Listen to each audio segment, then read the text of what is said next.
Hi, I'm Zach Brook with the American Marketing Association. I'm here with Jill Pollack, Chief Story Wrangler with StoryStudio Chicago. Jill, let me begin by asking you, how do you wrangle a story? How do you wrangle a story? That is my life's quest, to figure out how to wrangle a story. At StoryStudio, we approach it from a position of creativity, where everyone is creative, and in an early creative stage, nothing is wrong. But then at some point, you switch gears a little bit, and you come to understand that stories have certain craft elements.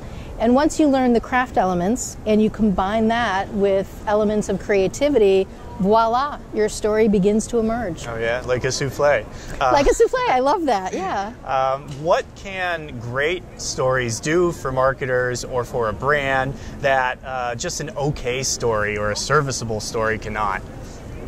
I'm going to argue that a serviceable story isn't a story at all. That we know stories are so powerful because of the emotion that is embedded in a good story. A story that has great details, that has good images, that has a hero we can follow along on that journey. A story that allows the audience to get involved with it. Those are the stories that are going to win. And in this day and age, there is no ducking content, right? Everywhere we turn, there is more information being thrown at us. So how do we pick and choose what we want to connect with? Well, 9 times out of 10, we're going to go for the story that grabs us. I'm going to put you on the spot right now a little bit. Can you think of any examples off the top of your head of great brand storytelling or great company storytelling? I can think of a lot. StoryStudio Chicago is a B Corp, and I don't know if you're familiar with B Corps, but we have a special certification, and basically we're a business using business as a force for good. And we are part of more than 2,000 companies worldwide who are certified B Corps. Part of being a B Corp is coming to understand the story that we need to share, not just about, you know, what you do every day in your office, but how we are changing people's lives. And from that social impact world, we have so many wonderful examples.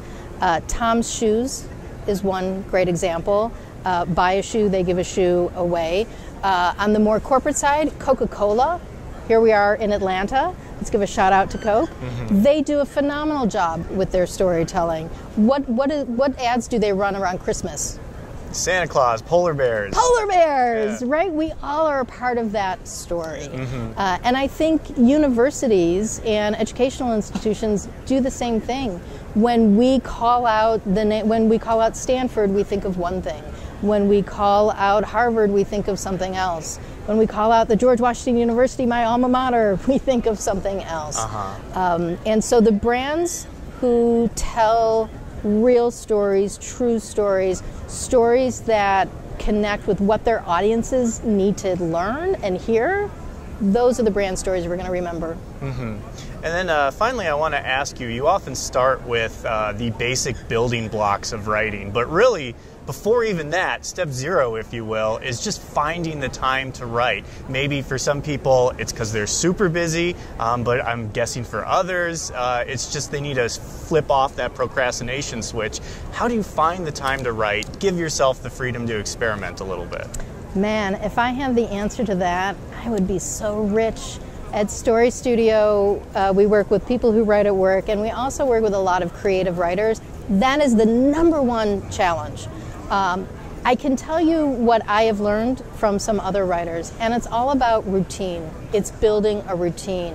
A colleague of mine who's a content marketer, he writes as soon as he gets up in the morning before he checks his phone, before he checks his email.